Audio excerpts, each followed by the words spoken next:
Good afternoon and good evening. My name is David R. Allen. This is the recording of the meeting that took place Thursday, October 22nd, 2020, titled The Future of Bitcoin Cash, November 15th and Beyond. Unfortunately, the release of this video took a bit longer than expected due to sound issues experienced during Hayden Otto's presentation, which took some extra time to clean up. The village that Tobias Ruck was in suffered an internet outage, and even his phone connection went down during his presentation. He was gracious enough to re-record it so that we could add it to this recording. Thank you for your patience. With this message out of the way, let's go right into the meeting and the start of introductions. I'm going to start by asking Amaury Sechet to introduce himself, please. So I'm Amaury Sechet. I lead the main implementation of BitcoinCash. I also effectively led the fork in 2017. So considered by many as effectively the creator of BCH, BitcoinCash. Thank you, Amaury. Next, I'm going to ask Anthony Zegers to introduce himself. Hi, I'm Anthony Zegers, and I work with Bitcoin ABC also. Okay. Next, I have Joey King. Hey, I'm Joey King. I'm a full stack developer in BitcoinCash. I've been building web apps in BitcoinCash for the better part of 4 years now. Most of that was with Bitcoin.com, but I'm currently with Bitcoin ABC. Thank you, Joey. Moving on to Chris Troutner. Hey, I'm Chris Troutner. I worked for Bitcoin.com for about 2 years, and in March left and started FullStack.cash, which is a infrastructure blockchain as a service. And I'm also the founder of the Permissionless Software Foundation. I was an early Bitcoiner, left the space, came back about 3 years ago at the start of the BitcoinCash fork. Great, thank you, Chris. Move on to Tobias Ruck. So I'm Tobias Ruck. I'm the CEO of B.Cash, which is doing these payment cards for BitcoinCash.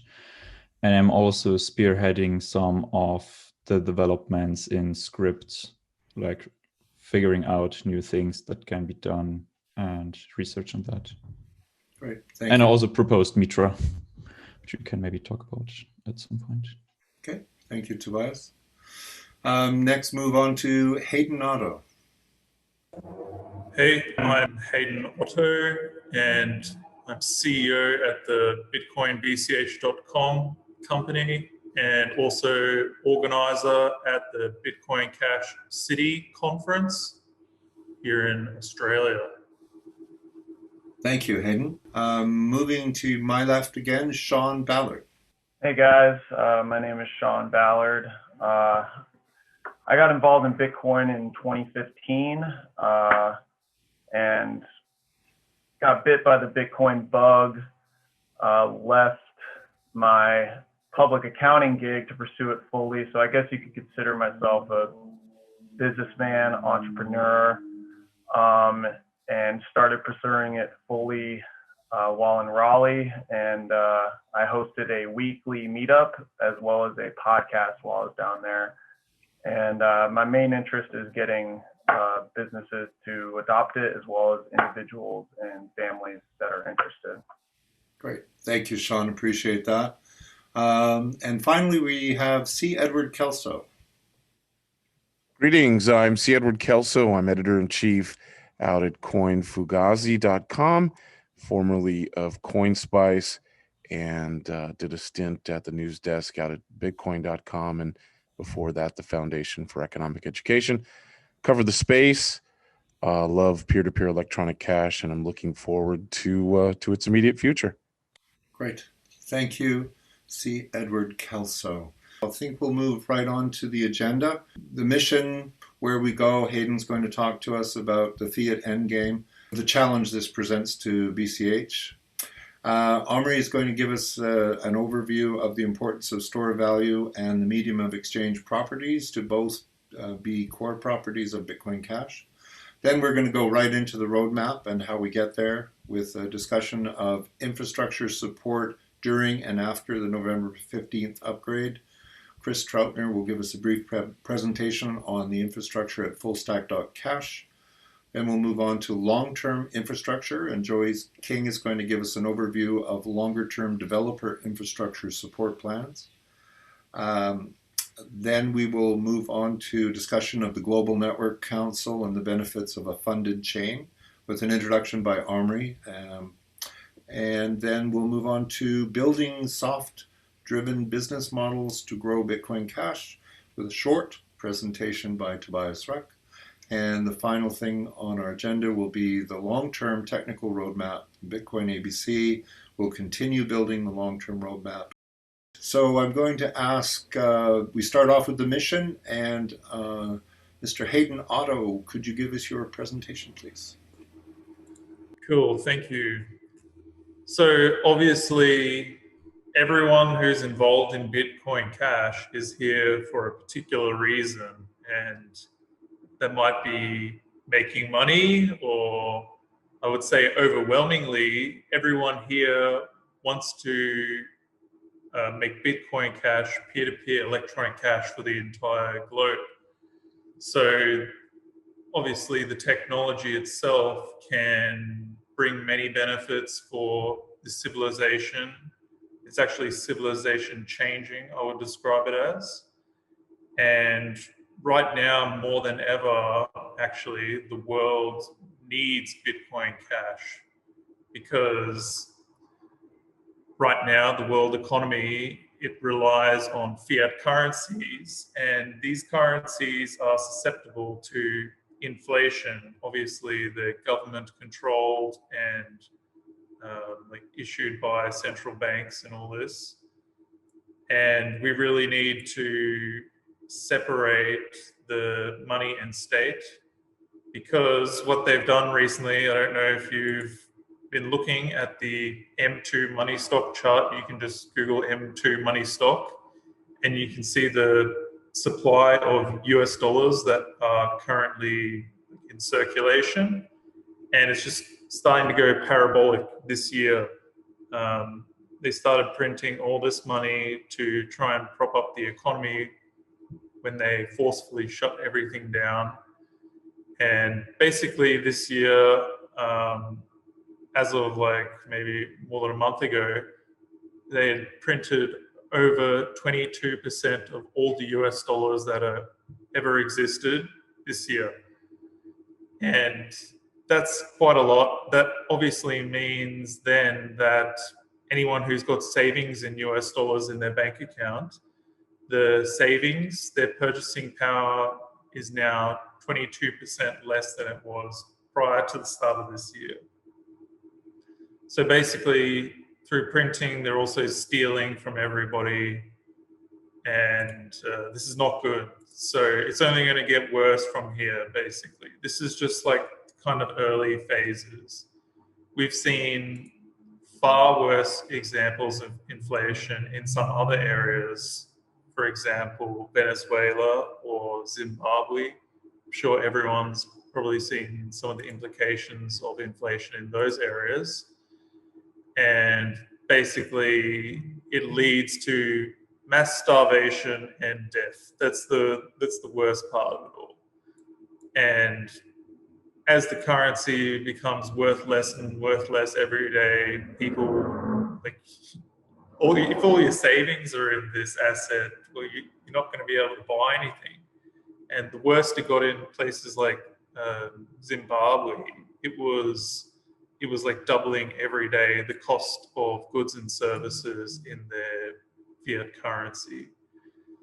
So this is not good. The currency itself became totally worthless to the point where people were just discarding it on the streets, or like there were kids making bags out of the paper money, which they could like trade for something. And yeah, this is, I don't know if it's going to get to that point with us here, but definitely it looks like this is on the cards.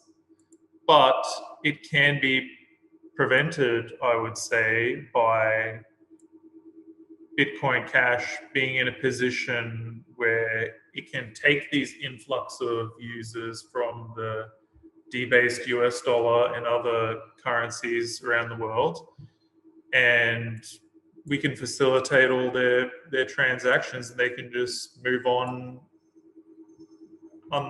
as if nothing ever happened if they move over. So basically, the issue that we're facing at the moment is that if we wanted to onboard everyone across the entire globe to Bitcoin Cash right now, there are some limitations that would be preventing us from doing so. And the most obvious is probably the fact that currently the block size is at 32 megabytes. So we're not going to be able to facilitate everyone around the globe their transactions with that capacity. Obviously, the plan and the roadmap is to have it so that the block size adjusts automatically when there's demand for transactions. That it'll just automatically change. But also there are other bottlenecks as well and other issues that need to be ironed out unrelated to the block cap. So this is all things in the roadmap that are planned to be completed over time. But now, obviously, due to the increase in money printing this year, the time that we thought we had to complete the roadmap is reduced a lot. So we need to respond to that swiftly, and we need to enact a plan now to greatly ramp up the funding of our infrastructure development, and we need to focus seriously on putting Bitcoin Cash in a position where it can facilitate the transactions for the entire global economy.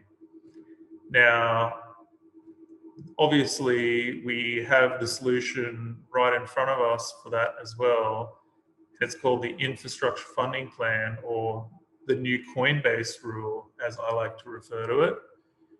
And this is something that has been discussed in the ecosystem of Bitcoin Cash for many years now, at least since like May 2018, as far as I'm aware.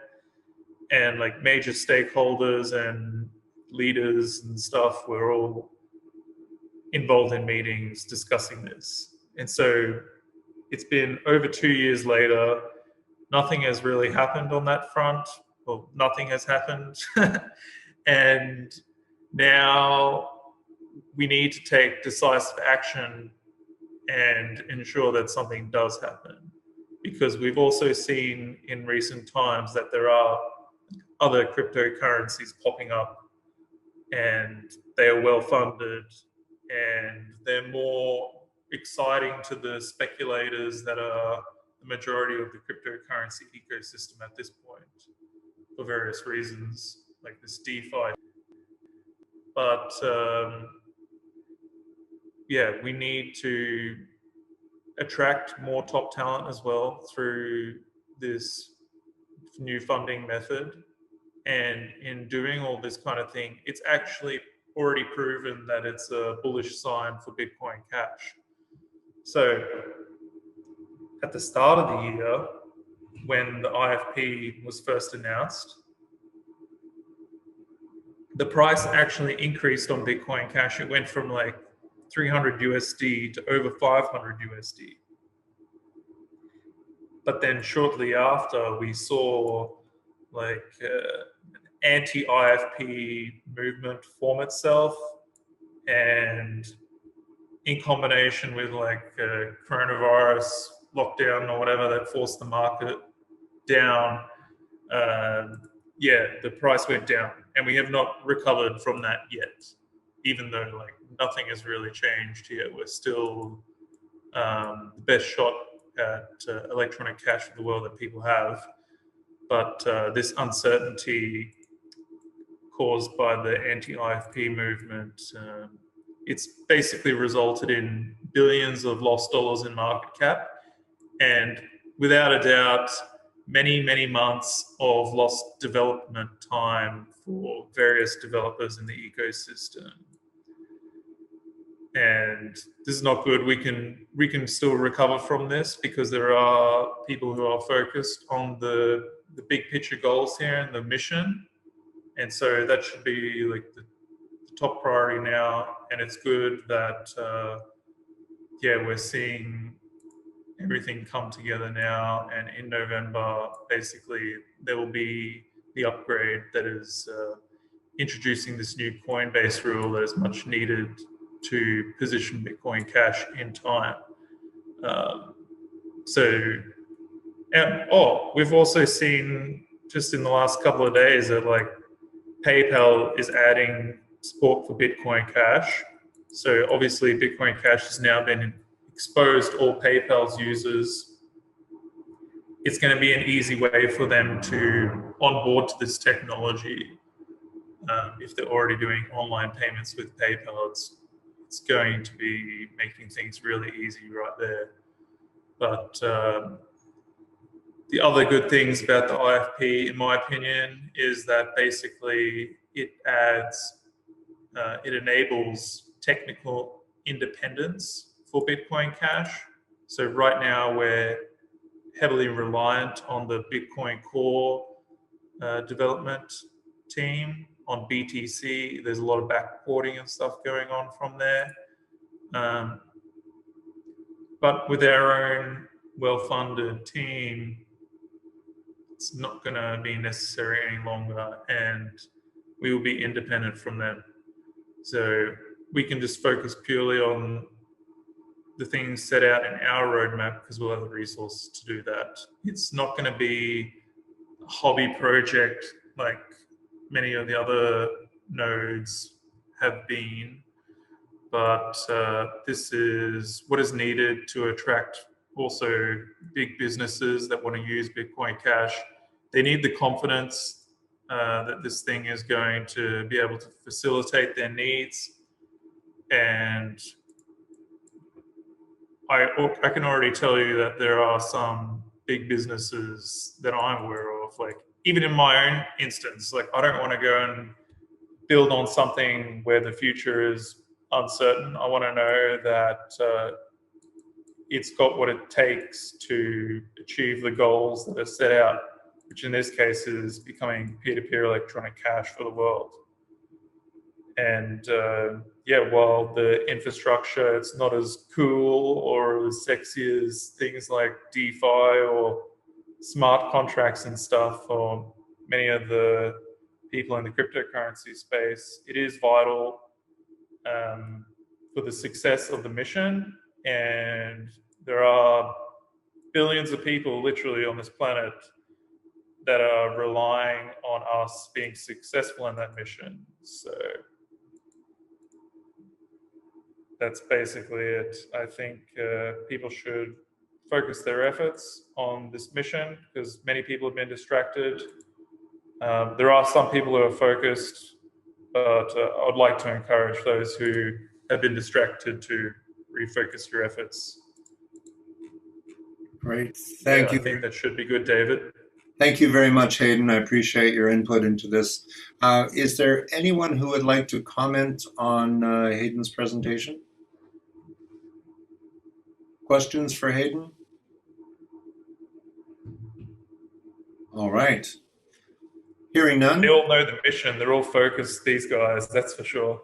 So Right. I think they know exactly what I'm talking about. Yeah. Yeah, I mean, I just agree. I guess to summarize, it's basically like we have a big opportunity, but also a big challenge because it's not going to, like, we have, like, you know, we could do something amazing, but it's going to be difficult. Is that basically? Well, yeah, you're exactly right. It is like BitcoinCash's biggest adoption opportunity to date is like just presented itself. And if we don't play the cards right now, then we could miss that opportunity. All right. Well, it's nice to know that we're going ahead with that new change in the Coinbase rules. I'd like to call upon Amaury Sechet to give us a presentation on an overview of the importance of stored value and medium of exchange properties. So, Amaury? Yeah, so I'm gonna talk about that, yes.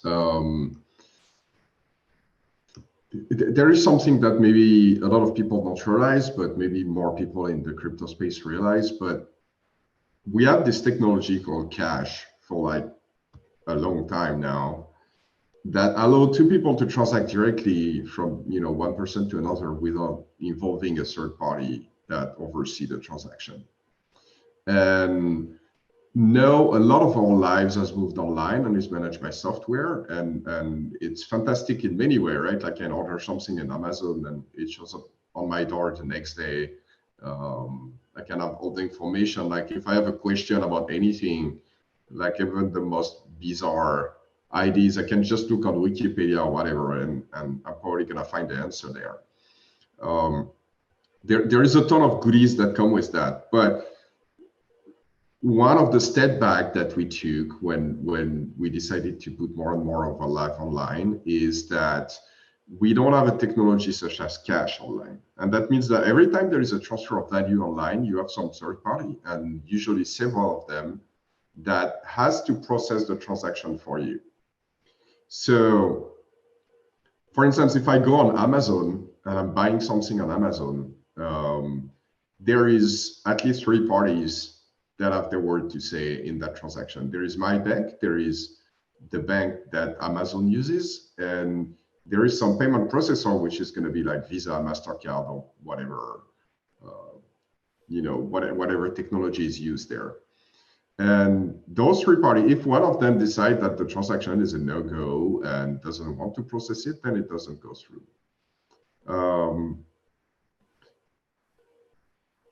Obviously, for many people in their daily life, it's not the stuff that you encounter the most, but actually it happens once in a while. The typical case that almost everybody has encountered is when you travel, sometimes your account gets flagged because suddenly you are doing transaction in another country and your bank is like, oh, that's not expected. Probably someone stole that credit card or something.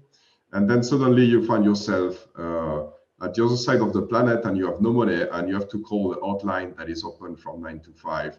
But for you, it's like from 4 a.m. to something, because it's at the other side of the planet. So this is the most inconvenient experience ever. And many people have experienced that. Anyone that has transferred money across border in general have experienced that. If you do a wire transfer across border, it can take, several days easily.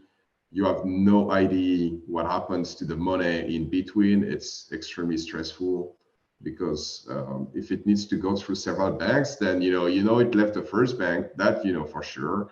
But the banks where you need to receive the money has no idea what the money is yet, and it's gonna go through several parties in between. So that's not great. And then you have obviously countries that have currency with very high inflation, so people lose their savings. It seems like very soon it's going to be way more country than usually that are in that situation, because government right now are printing like crazy to try to pretend that they did not destroy the economy with COVID. There are going to be, the economy is going to wake up from that at some point, very hangover. As Hayden pointed out, more than 20% of the USD in circulation have been printed this year. And I don't have this, I don't have the number for, like euro and yen and whatnot on top of my mind, but those are like staggeringly big numbers as well, if you care to look them up.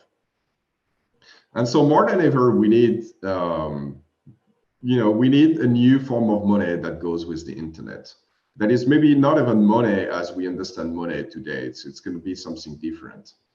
And Bitcoin is that, or at least it can be that. And to be that, it needs to have two very important properties that are going to be medium of exchange and store of value. And quite often, like people say it's two property, but in my mind, it's not really two properties. It's like it's the same property. It's just sending money from one person to the other. And in the case of store of value, it's actually sending money to a person as well, except that person is yourself in the future. And a good form of money, is useful to transfer value. And so you need to be able to transfer value through space and time effectively. To do so, your system needs to have a few properties. And one of them is that you can do transaction fast, cheap, reliable, right? If you cannot do that, then it's not going to be a good medium of exchange. You need to be able to send money online to anyone, anywhere in the world. And it happens very quickly. If I send a message in chat to any of my contacts, wherever they are in the world, like within a second, they receive that message. And this is the experience that you need to have. This is the experience that people expect now. This is like where the bar is. And I need to be able to do the same with money. If I want to send money to some of my friends, no matter where they are in the world, it needs to be as easy for me to send them a message in the chat application. And they need to receive it in seconds. And it needs to be like very low friction, like it doesn't have a very expensive fee or anything like that. It just happens. So that's the first property. And the second property is that it needs also, to travel through time. And for that, you need to be able to predict the property of the system down the road in the future with a very high degree of certainty, right? Because otherwise, I cannot store my money into the system if I don't even know what the system is going to be tomorrow, because maybe I don't want whatever that system is tomorrow. Maybe I'm not interested in that. And so I don't want to leave my money there. And if I don't know what it's going to be, then I have to assume that maybe it's going to be something that I don't want. So I need very, very high predictability on where the system is going to be. That means in terms of inflation of coins, I need to know in the future how many coins are going to be in circulation, and that numbers, must not be at the whim of whoever decide that day. But that also means other characteristics of the system, right? I need to know that tomorrow my transactions are going to be fast, cheap, and reliable, just as they are today. I need to know that tomorrow it's not going to be like a system to do something completely different than transferring transaction, because this is the flavor of the day. I need to be sure that whatever my system does today well, and that suits my use case, is going to be there tomorrow. So for that, I think that last part is especially something that has been neglected in the BCH ecosystem. And I think this is the number one reason why the BTC price is higher than the BCH price. Obviously, those are like very complex problems. There are always, many factors that are involved in those kind of stuff. But this one, to me, is the number one, because I can buy Bitcoin today, and whatever Bitcoin does, I can find some other technology that does it better. Transferring money, BCH does it much better. Doing smart contract, ETH does it better. Doing like privacy, well, Zcash or Monero or whatnot does it better. Like whatever I'm interested in with Bitcoin, there is something else that does it better in the space. But I know what Bitcoin is going to look like in 10 years. I know very precisely. I also probably knows what it's going to look like in 20 years. I don't know what the price is going to be, but I know the property of Bitcoin, my Bitcoin token. I know what they're going to be in many years. And that in itself is valuable, right? Because if I want to park my money, well, maybe I don't care that it's the best medium of exchange, or maybe I don't care that it's the best, smart contract platform or whatnot. If I plan to park my money there for an extended amount of time, I want to be sure that it's good enough today and it's going to be good enough tomorrow for whatever use case I have in mind. And I need to be very, very, very sure of that. And this is something that we need to do much better in the BCH space. And that means, so the first thing that means is that you need to have a roadmap, and you need to have a very strong commitment to that roadmap. Many people are going to have many ideas on how to achieve something, right? And many of those ideas are going to be bad, but some of them are going to be good. And maybe some of them are going to be like just as good as the one that is in the roadmap. And reasonable people can disagree about which one is best because the trade-off made is not exactly the same. But there is a point in that conversation that is often missed. It's like, as soon as you start debating which one has the better trade-off in like that specific data situation, you throw away the property that makes the system a good store of value, right? So once you want to put those stuff back on the table for reconsidering them, you need to be damn sure that whatever you're putting on the table is like significantly better than whatever is there. Like very, very, very significantly better. Because if not, then the property that you destroy by just having the discussion whether you're going to do it or not is costing you more than whatever advantage you may or may not get out of it. So you need a roadmap, you need to commit very strongly to it. You need obviously to have a very predictable emission schedule for the coins and other economic policies. They need to be very predictable. And you need to make sure that there is the resources to make that happen. Because if there is not the resources to make that happen, then people are gonna effectively like sell their position in the ecosystem to someone who can finance it, right? And that happens in BTC to some extent, that happens in many other blockchains, that happens outside of the blockchain world all the time. When you have people that are supposed to support a system and they don't have the resources to do it, they need to find the resources somewhere. And usually it comes by deturning the system in some way to the benefit of whoever is providing the resources, which is completely expected. And so this is why you need to have some kind of like, reliable funding for the infrastructure. That's like absolutely capital. And preferably, as independent as possible from political influences. I think we covered most of it. I don't know if some people have wanted to go more into depth into some aspect of that, but I think I covered most of the points I wanted to cover. Obviously, like any one of those topics is like a giant rabbit hole, so that can go on forever. For sure.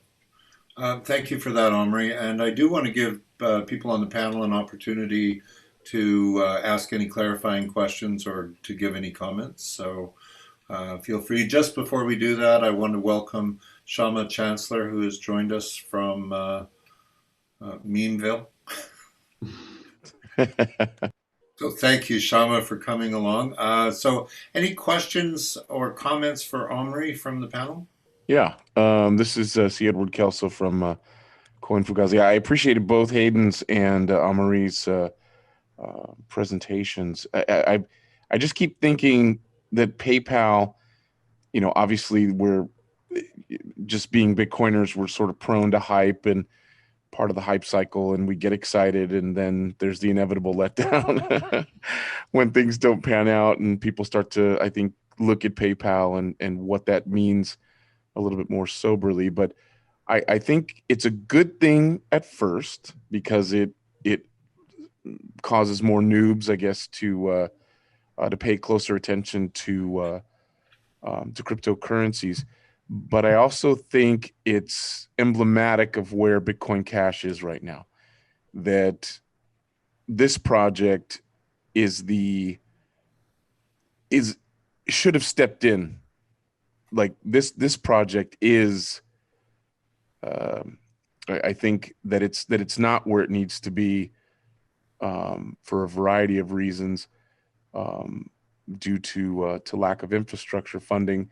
That I think PayPal points to kind of a bigger issue, that they're sort of filling the vacuum left by BCH. That BCH is the natural alternative. So I guess we've said this a million times already, but when people find Bitcoin BTC, they find it and they've heard the hype and they've heard the religiosity and they get into it, and then that fateful first transaction, and they go, what?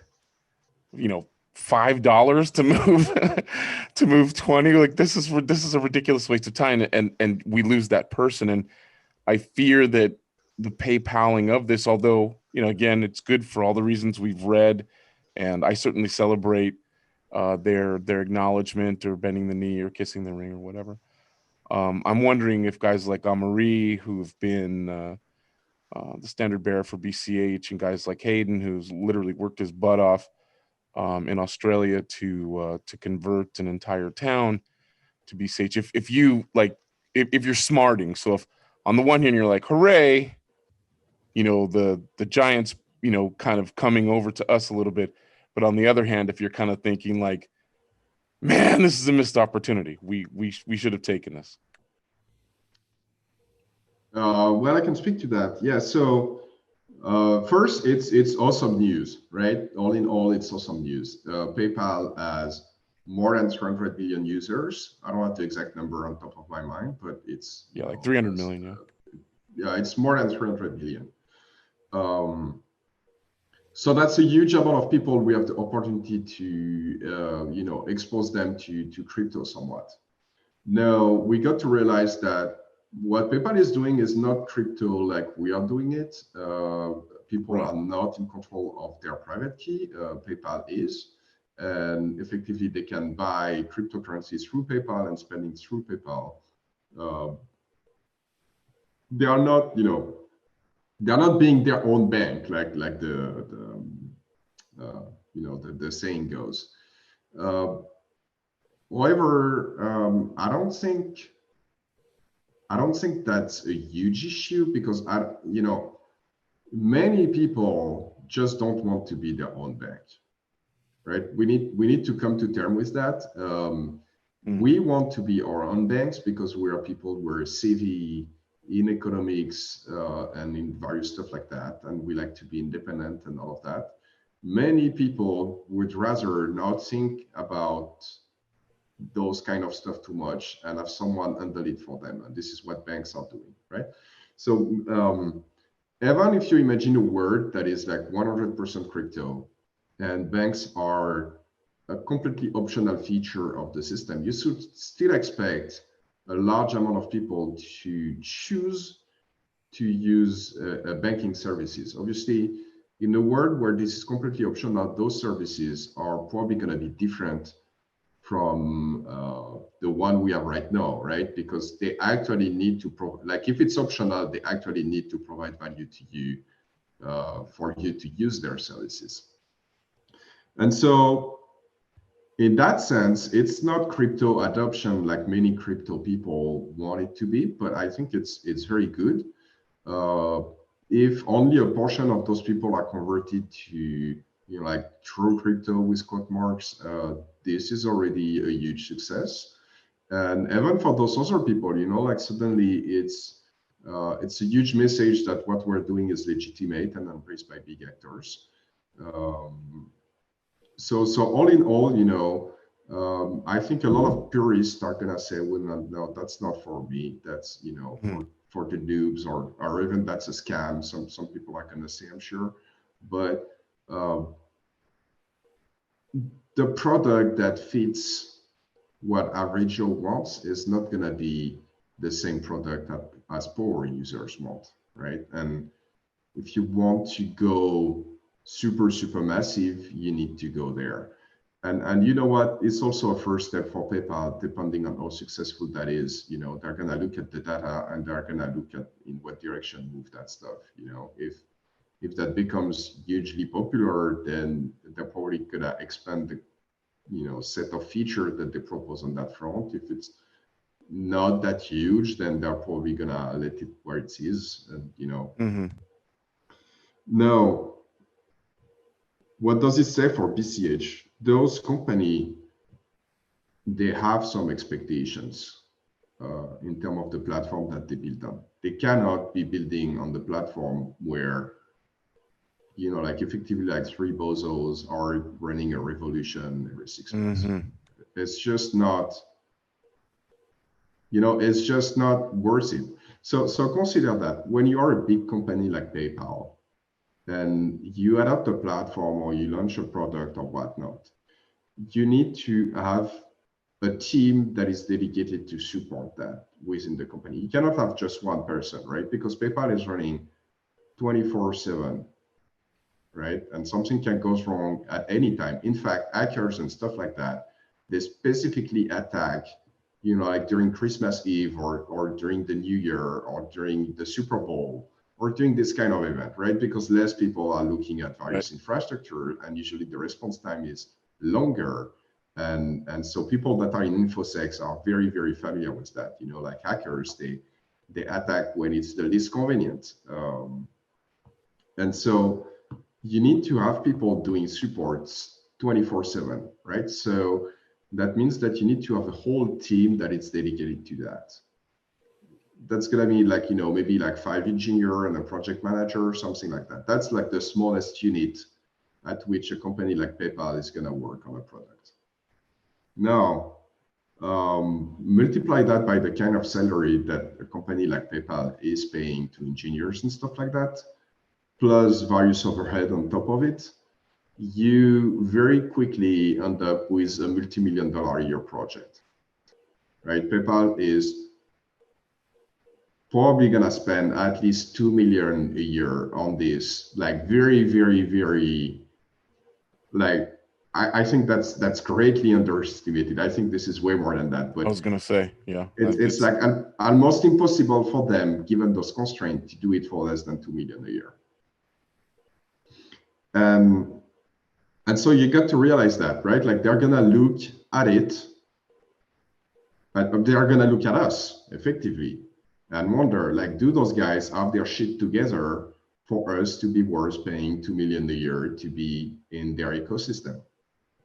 That's the, like, from a high-ranking person at PayPal, this is the question that they're asking themselves. Yep. And like various stuff that I see in that ecosystem really don't send the right message to those people. When I see, like, not so long ago, there was this website that is promoted as, an alternative to BitcoinCash.org. And it was down, and people were asking, like, why is it down? And it turned out that someone was running it from his apartment, and they have a poor outage or whatever, or an internet outage, or I don't know. I don't even know what that is, right? But the thing is, like, someone was running that from some spare machine in their apartment. And like, that's just not like gonna cut it. Like, if someone, like, if some big head at PayPal see that, they're like, this is not what I want to work with. You want you forget to plunk down your $30 a month, and suddenly PayPal's like, okay, what's going on? Yeah, exactly. Like PayPal is putting $2 million a year in that, and you have those people that cannot sustain $30 a month in maintaining a website, and so that's just not worth it for them. We need to be providing $2 million of value a year to PayPal, or they're gonna stop supporting us. That's as simple as that. Yeah, that was my point. Like, in other words, how many more of these opportunities is Bitcoin Cash going to get? They were lumped into that basket and I don't want to turn this into a hour-long discussion about the virtues of PayPal, but they were lumped into this basket of cryptos, and the project managed to gain some traction with regard to being listed there. And here's a chance for people to look at Bitcoin Cash and go, okay, they have that first fateful transaction, like I said, with BTC, and they look to BCH. Mm-hmm. And, it needs to be a solid as a rock footing, like you were saying. So yes, I guess that's my point. Yes, and if there is an issue of any kind, they need to have someone they can contact and be relied upon. They need to have people able to do the InfoSec and stuff like that. And I have to say, we at Bitcoin ADC, we're barely there. I wish we could do much more for those businesses. And if we want to succeed, we need to grow and do much more for those businesses.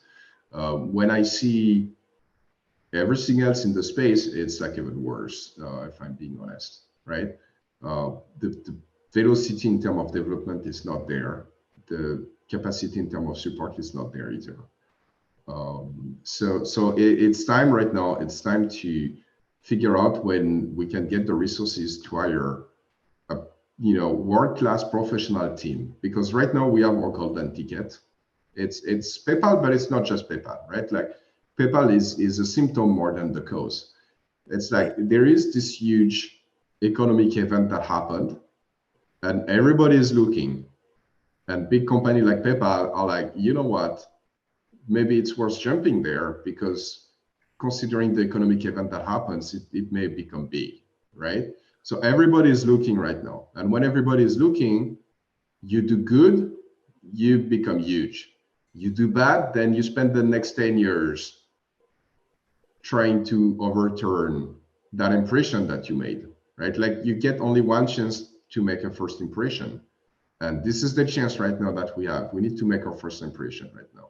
And everybody's going to be looking on the 15th. Everybody's looking. Everybody's looking. And you know what? We make a bad impression, everybody's going to have a bad impression. And now we have like 300 million people, we need to change their mind. It's going to be rough. Yeah, I think like from my perspective, it reminds me of in the old days, there was Microsoft accepting Bitcoin. There's been a lot of these hype announcement things that kind of generated initial hype.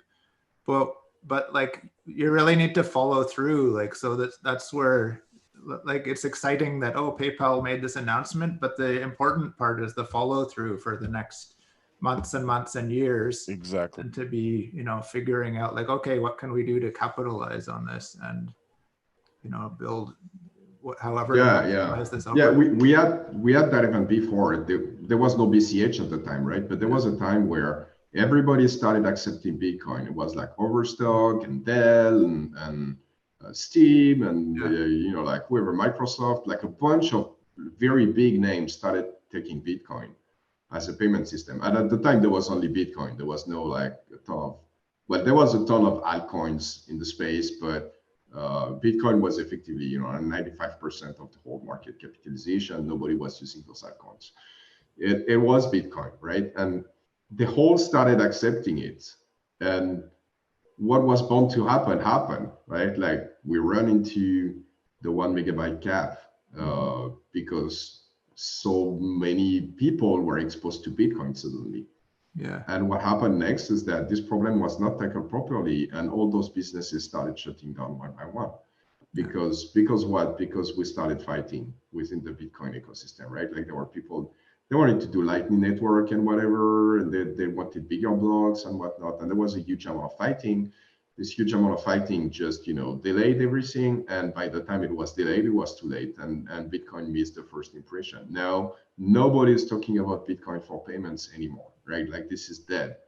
And Bitcoin is not going to have a second chance to do a first impression there. Everybody is talking about Bitcoin as a store value now. And if ever Bitcoin becomes successful as a medium of exchange, it's going to take years and years and years and years to redefine the expectation people have about Bitcoin. So now this is our 2015 Bitcoin moment with BCH right now, right? And so we should do the same. We fight about bullshit. We don't invest in infrastructure. We let some company take it over or some rich dude. And we follow the same pattern and we fail the same way. Or we choose another road. Yeah. I think you've hit the nail on the head with the mission, where we want to go. So I thank both Amaury and Hayden for that introduction to where we want to go. I'd like to move the second half of this presentation over to the roadmap, which is all about how we get there.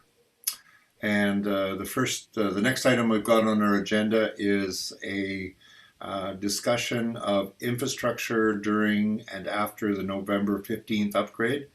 And I'm going to ask Chris Troutner to give a brief presentation on the infrastructure being provided at FullStack.cash, the web wallets, and how each wallet will follow its own chain, as well as a splitting tool should there be two coins after the 15th. So Chris, could you go ahead, please? Thanks, David. Yeah, before I'm excited to show some of the tools that are available for businesses to build on Bitcoin Cash. But before I do that, I just want to underscore what Hayden and Amaury has said about. I have a unique perspective on this because I was a very early Bitcoiner. I read the white paper in early 2009. I started mining Bitcoin with my home computer, and I managed to mine a block in early 2009 with my home computer. And the reason I got into Bitcoin, and the reason why a lot of the very early Bitcoiners got into Bitcoin, is because it managed to capture the zeitgeist at the time, with all the banks failing. Everyone, the same cultural force that created the Occupy Wall Street movement is the same cultural force that caused Bitcoin to catch attention of the early nerds. And it was the same way people wanted to take action by participating in Occupy Wall Street. It was that same urge to take action that caused people to start mining Bitcoin and using Bitcoin in the very early days before it had a price. And then again in 2013, that was another zeitgeist moment when the US government strong-armed Visa and MasterCard to prevent donations from going to WikiLeaks. That was another like moment of anger, and people wanted to take action by going through the highly friction process to learn how to use Bitcoin in order to send donations to WikiLeaks and circumvent this illegal and horrible abuse of power that the U.S. government and Visa and MasterCard did at the time. So in my mind, in my early memories of Bitcoin, it's all about individual action. And I think that we are finding ourselves in another zeitgeist moment where, to paraphrase Raoul Pal, he's saying that there's a wall of money coming into the crypto space right now, because with all this money printing, the financially savvy people are looking for places to put their money because they see inflation coming and they want to preserve their wealth. Real estate is one way to do that. Cryptocurrencies are another way to do that. And so that is our zeitgeist moment. But Bitcoin Cash, it's not all roses. We've got Avalanche that has finality in less than a second, and it's effectively better cash than Bitcoin Cash is. And that's not only dangerous, it's kind of an insult that we haven't been able to achieve that. Ethereum's getting ready to launch 2.0. Maybe they'll be successful, maybe they won't. But that's going to be some serious competition to Bitcoin Cash. So I think that the IFP, in my perspective, my opinion, is that this is an equal and adequate response to the threats of irrelevance that the Bitcoin Cash is looking at in terms of its mission of being global cash for the world. And so that's why I'm on board with the IFP. I'm highly aware of our moment in history, and I plan to seize it. And I think that's what everybody is planning on doing. And for people who want to build businesses on Bitcoin Cash, let me jump into that. I'm going to share my screen and show some of the tools that are available for building businesses on Bitcoin Cash. So I started FullStack.cash, which is it's a technology stack. And the easiest way to understand this is to start at the top where it says your app. And I'm going to give some examples real quick of some of the apps that me and the other developers at the Permissionless Software Foundation have been building. This is wallet.fullstack.cash. It supports sending and receiving Bitcoin Cash. It supports sending and receiving SLP tokens, including non-fungible tokens, NFTs. This is a web wallet, so there's nothing to download. You just go to wallet.fullstack.cash. Anything that can open a web browser can become a Bitcoin Cash wallet, a refrigerator, a Tesla, anything, any device that can open a web browser. And this app, as well as all of the technology that's built on, is 100% open source and MIT licensed. FullStack.cash offers services to help businesses, but no, we have not built a walled garden. No one needs to pay us to do anything. If they have the technological expertise, everything's available to be downloaded and used. Our main goal is just to encourage businesses to grow and use Bitcoin Cash as it was intended. And we've got a few variations on this. We've got bchn-wallet.fullstack.cash, and this is a BCHN powered version. So if there is a chain split, this wallet will follow the BCHN chain, whereas wallet.fullstack.cash will follow the ABC chain. And we are also working on the splitting tool, which will be available at split.fullstack.cash. In the event of a chain split, people will be able to, if you stored your SLP tokens or your Bitcoin Cash on a paper wallet, you can use this tool to split them after the chain split. And I want to clarify a misconception. There seems to be a meme going around that SLP tokens, for some reason, would only exist on one chain. And that's just simply not true. They're going to split just like the Bitcoin's going to split, because they are essentially Bitcoin. So they will exist on both chains. And anybody who's issued an SLP token will have to decide whether they're going to support one chain or the other, or both. The Permissionless Software Foundation is going to support both. We're going to have our token on both chains in such an event. And just to kind of step back to this zeitgeist where this is all going, a lot of the developers in the Permissionless Software Foundation are in South America. We've got 2 of our lead developers are in Venezuela. One of our junior developers is in Argentina. Those economies are completely non-functional. And this is why, for them, I know it's important for them to work on this technology, because they render a service and we get them money. They're able to feed themselves. They're able to thrive in a depressed economy because their money is not subject to the rules of that economy. And so if you go to wallet.fullstack.cash, you can scroll to the footer, and there are links on how to access this wallet over Tor. So you can use Bitcoin Cash anonymously if that's what you want. We're also working on financial privacy tools like a new coin join protocol for also promoting privacy. And then this app's also available over the interplanetary file system.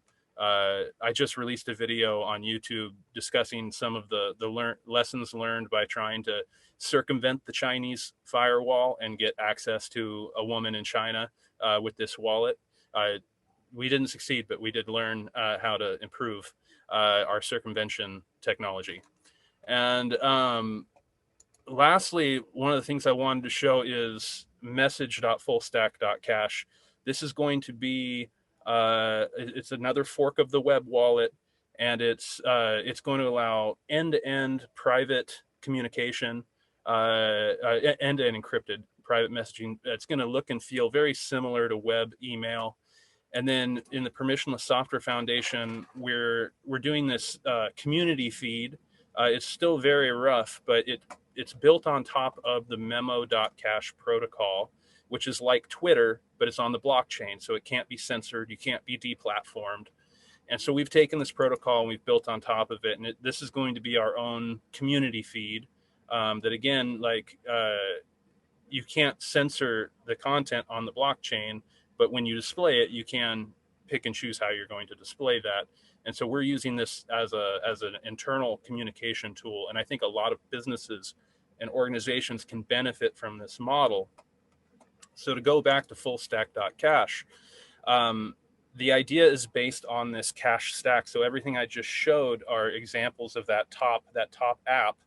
And we are looking for businesses to partner with, and we're encouraging everybody to take this code and fork it and take this established web wallet and customize it for your business. Just add the value that you need to add. We're going to handle the basics like Bitcoin Cash and SLP support. But for those who want to understand this a little deeper, there's really quickly on the stack, there's the app that I just showed, like web wallets. There's the JavaScript library that kind of makes that all possible. And then there's the REST API, which if you go to like Twitter or YouTube, if you look really quickly when the page loads, it'll be a bunch of empty boxes, and then they get filled in content that's unique to you. And that's an example of the web page communicating with a REST API. So this is all based on very modern, very standard industry best practices and technology. And so we use that REST API to wrap the Bitcoin specific technology, the full node and the indexers. And so if you don't know about that stuff and you don't want to know about that stuff, that's totally fine. We abstract all that away from you, for businesses. So businesses can just focus on adding the value for their business to the space. But again, everything is open source. We have this page, FullStack.cash /cash strap. It's sort of a play on the word bootstrap. And you can download pre-synced databases and Docker containers for everything that powers the infrastructure at FullStack.cash. You do not need to rely on us, but if you don't have the time to invest in that, that's what FullStack.cash does. We offer blockchain as a service. We run those cloud services so that you don't have to, and we can help you customize the web wallet for your business. And so I will pretty much leave it at that. I don't want to take too much time shilling my own product, but I just want to get the message out there that this is global money. It works just as well for someone in Argentina as it does for someone in the United States. It's even possible to circumvent the Chinese firewall with it. You can access it anonymously. You can send messages anonymously and privately. This is the world that I want to live in. This is why I got into Bitcoin in 2009, is to take my power back from the government and to help people take their power back from their government. And so that's why I'm in here personally. And I want to work with businesses that have that attitude and want to think globally and want to escape the current financial paradigm. Thank you very much, Chris. I think that everybody does appreciate your shilling of infrastructure, as infrastructure is required. And I'm proud to work with Chris, as well as many of you know. So I'd like to open it up for any questions and discussion about infrastructure from those of you who are in the room. I've got a question to Chris. Yes, Does the BCH-JS library have TypeScript support, or is it just JavaScript for now? We've pulled out TypeScript support. We're not planning to use TypeScript. It's a long, controversial discussion, but okay. Yeah, there are thought leaders. So yeah. I'm happy to field that at a later date. But yeah, we're just going with vanilla JavaScript for the foreseeable future. Okay, I see. I mean, you can add typing files later on as like a separate thing. But, yeah, I encourage anybody who wants to maintain a fork, like you can just fork BCH.js, add the typings, and I'd love to have somebody else maintain it. It's just one of those things that I can't prioritize. Did you have something else, Tobias? Yeah, one other question, like maybe in very short, how do you actually intend to split the coins? Because like there's no, like, do you just use a Coinbase output, or do you like try to generate split coins by making a data race, or maybe in 30 seconds or less? Right, yeah. So no, that's a great question, and I do have a short answer.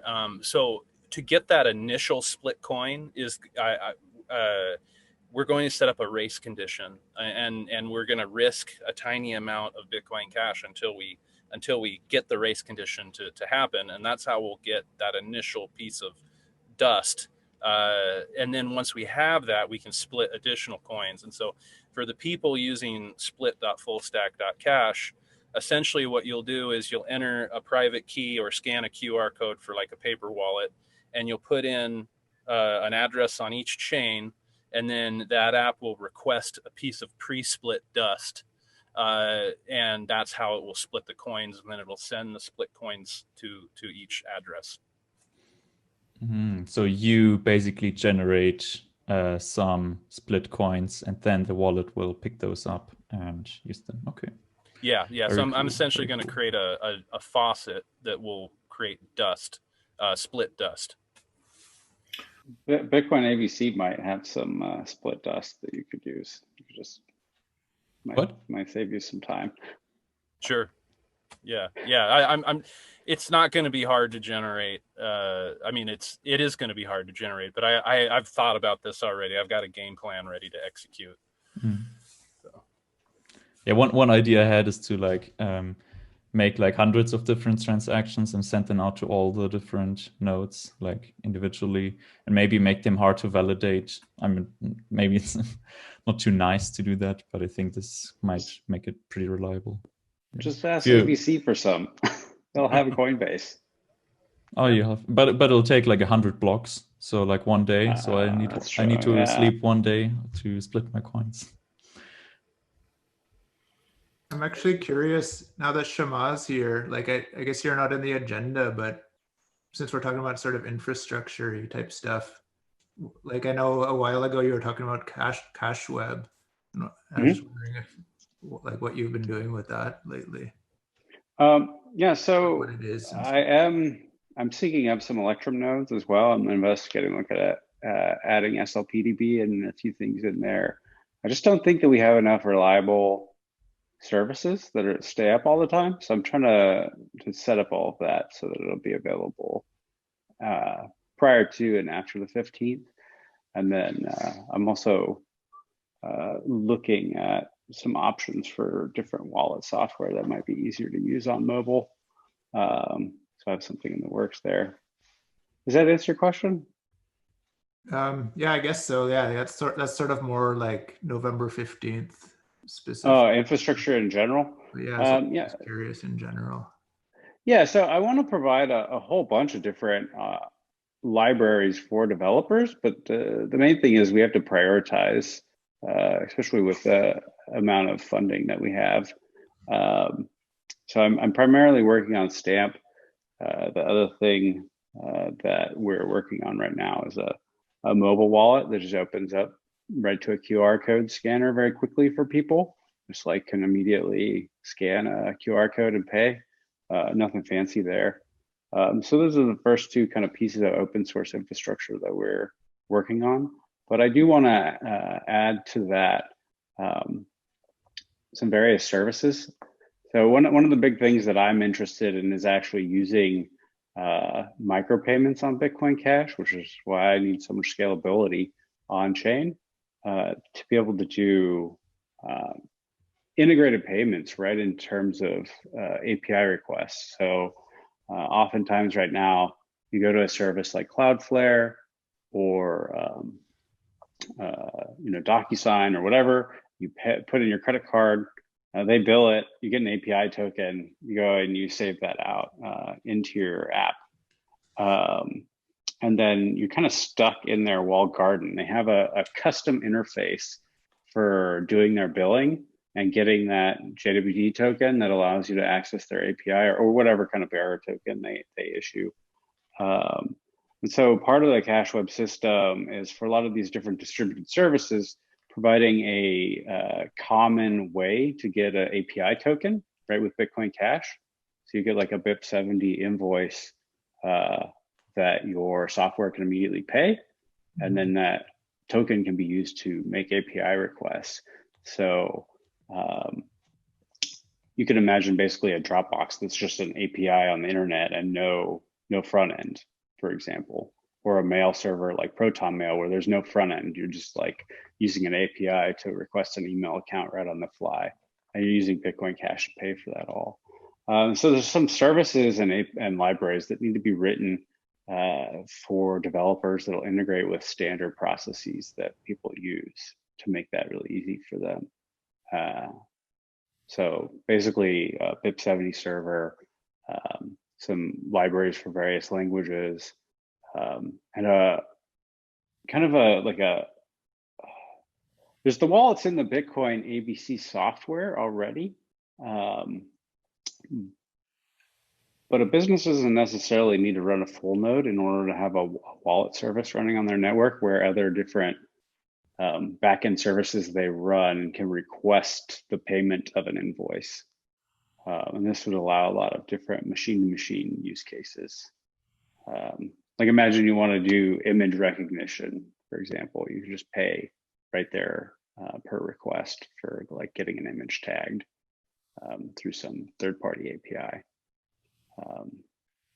So that's pretty much all the infrastructure I want to set up. I'm not looking to provide any like APIs that would be specific to my software, somewhat like what Chris is doing, but we're just setting up Electrum right now rather than a specific REST interface. Then anybody can run the backends. Great, thank you for that, Shay.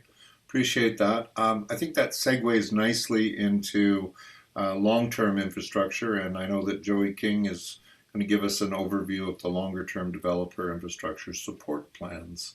So maybe I could call upon Joey now. Sure. It's helpful that a lot of people have talked about it. Things like API reliability, things like availability of developer documentation, and how you build web apps on BitcoinCash. Ultimately, we want to make that as pleasant of an experience as possible for anybody looking to build an app on BitcoinCash. And I've been building web apps on, I guess it was BTC back in the day, and that used to be a lot less friendly of an experience.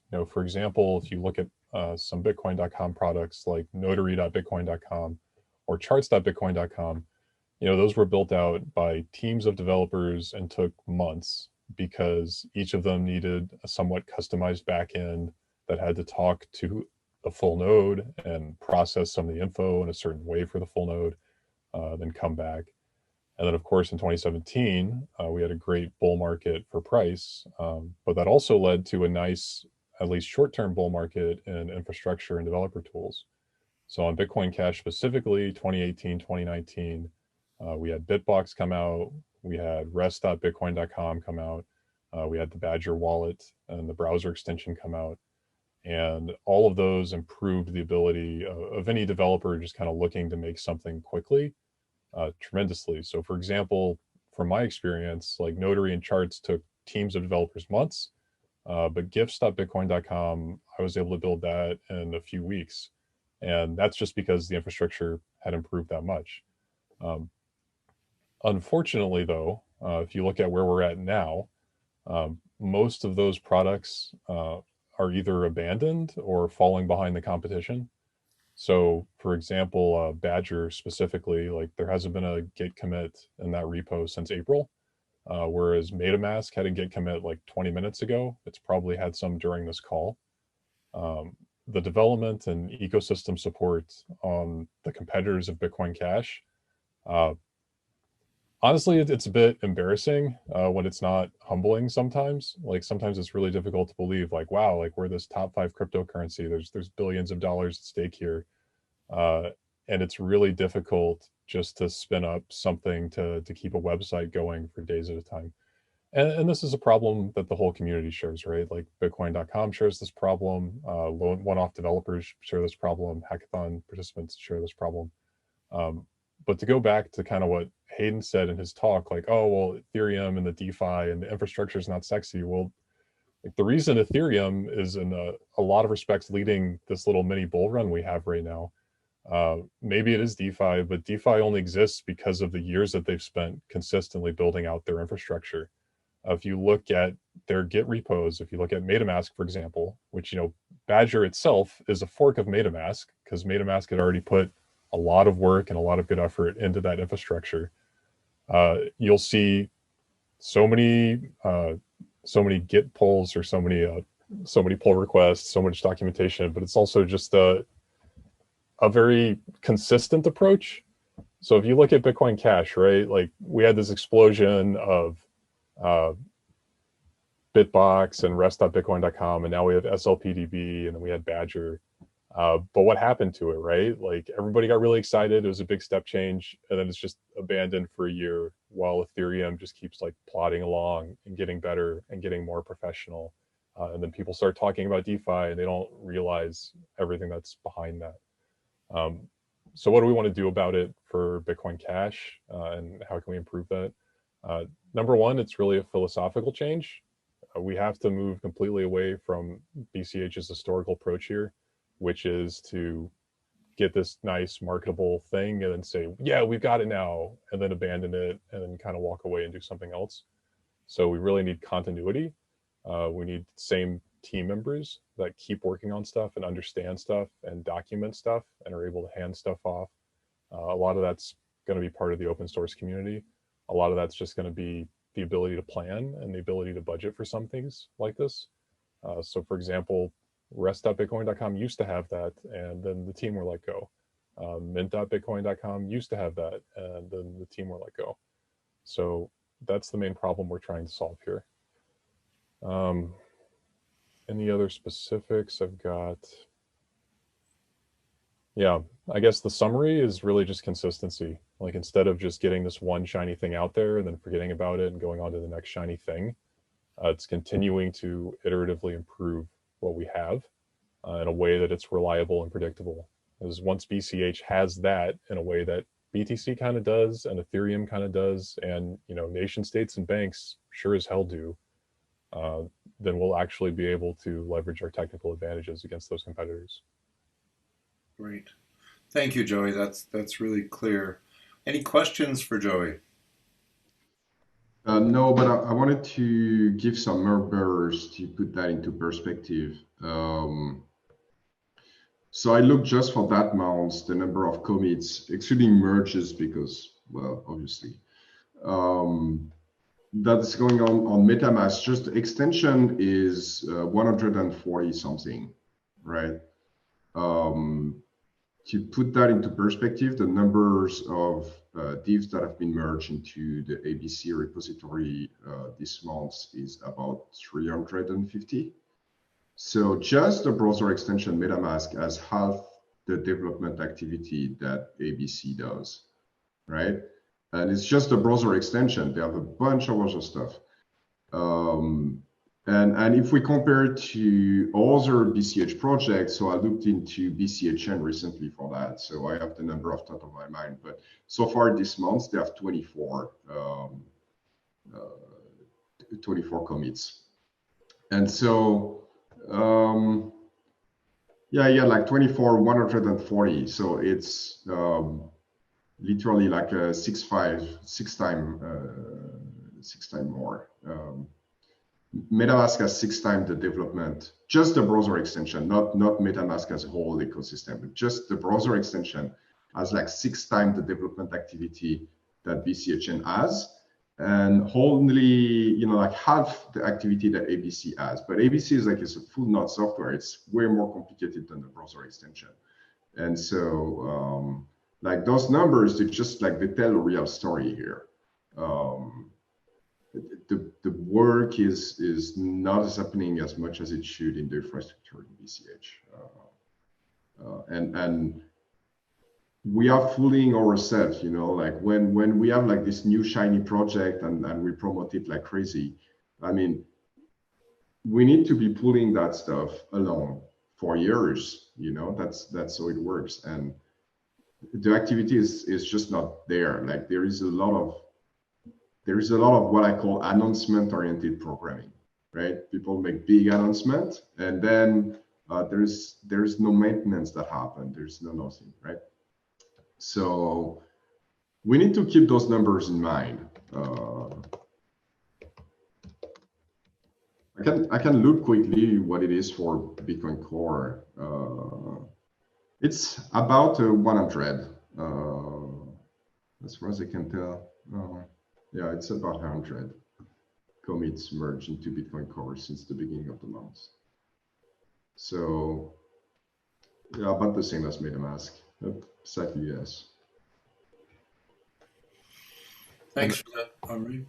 Yeah, that seems to be a theme that we've stumbled into, is because that's the same as what I was saying about like these announcements, like with PayPal and so on, that people, it's like I think the mindset has to be, instead of being all, oh great, we've succeeded because PayPal is adopting crypto, it's instead of that, it should be, okay, here's a chance we have, but now the hard work starts, kind of thing, and we have to keep it up for a long time into the future before we'll be successful.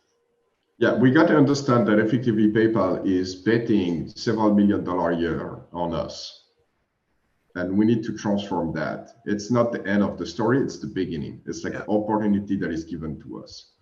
We have $1 multi-million a year opportunity to provide value to PayPal, and in return, PayPal provide exposure to 300 million people.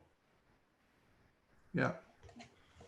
I think in a lot of ways, if people don't know already, that Joey King, his very presence here, again, if you're unfamiliar, Joey's a rabid peer-to-peer cash enthusiast, and he's been involved in development for quite some time. And one of these guys that I used to seek out and ask for advice and counsel, and he always had the most sober take.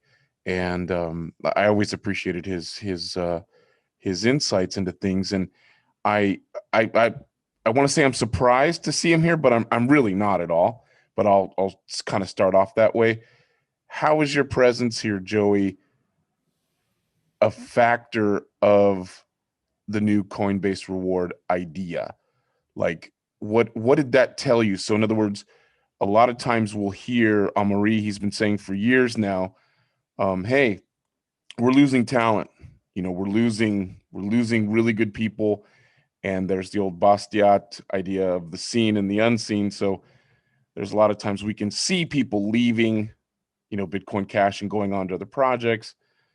Cough, avalanche. And then we can see, but there's a lot of people we can't see that never even gave Bitcoin Cash the opportunity. Your presence here, and I don't want to make it too political, but I think your presence here speaks to, if I'm not, because we haven't had a chance to talk about it yet. Your presence, you're being involved now formally with ABC. Does it have anything to do with this kind of bold pivot towards the new Coinbase reward? Did that signal something to you? Yeah, so the whole IFP thing really is just it's a means to an end, right? Like the goal is to have a professional developer ecosystem in Bitcoin Cash, and lots of approaches have been made to that goal. The political debate is, you know, it's concerning, but it does show that people care about Bitcoin Cash. Like nobody has those types of debates about their checking accounts. They just keep mindlessly using them and then writing their checks and doing whatever. I feel like the IFP is frequently presented like it's some sort of goal in itself. And that's just incredibly disingenuous. They're like, oh, you just want to get this money. It's like, no, right. We want to compete with multinational companies and crypto projects who, you know, have been really pulling away when they shouldn't be, because they don't even have, and from our perspective anyway, like the right goal in mind. Yep. Let alone the implementation. So the goal is to start competing with those projects, but with our technology and with peer-to-peer electronic cash as the vision, right? The IFP is a means to an end. It's not some like, oh wow, like we're gonna do this victory. Like it'd be a huge mistake to start hyping this, just like we've said, to not hype all the other stuff, right? Right. This could be a means to an end. From my perspective at bitcoin.com, you know, I watched a lot of really cool projects that would have helped infrastructure a lot. And, you know, to their credit, they funded those and got them going. Totally atrophy as soon as the funding went away. An example of that would be rest.bitcoin.com or mint.bitcoin.com or Badger, right? And if you look, the kind of engagement that MetaMask and DeFi has today, and they did not face just everybody forgets about it for a year, the way that some of BCH infrastructure is faced. So, and from your perspective, if I can characterize it as someone who I know you live and breathe peer-to-peer electronic cash, because we've had so many, you know, philosophical conversations on the back end, it's kind of soul crushing to see these things start up, you know, people sort of rally around this sort of furtive pressure. And at some point, do you just start eye rolling? Do you just go, oh, here we go? You know, like if you're in crypto, be prepared to have your soul crushed. So that's not a big deal. That's just part of it. Yes, we've all had our soul crushed a few times, I think. I want to move forward on this. We've been talking about long-term infrastructure, and Joey did a great overview of how things are developing there with ABC. The next item on our agenda is the discussion of the Global Network Council and the benefits of a funded chain.